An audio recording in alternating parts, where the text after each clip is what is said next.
Kay Josephine. Ang hirap talaga magpabuo pag ano, pag maulan, yung panay ulan. Malamig eh. Ibuhos mo na ng simento.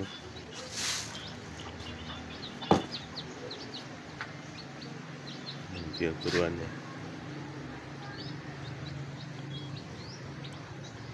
Guys, yan na yung pang limang batch yata yan. 3 lang yung napisa guys.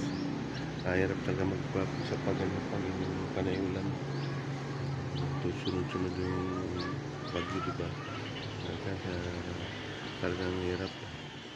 Kailangan talaga naka-incubator para mapisa lahat yung mga itlog. So at least meron sila 3. 3 na yung nabuhay siya.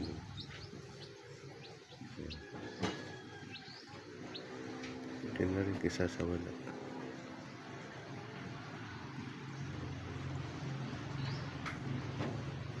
Bago lang yan ang pisa na yun.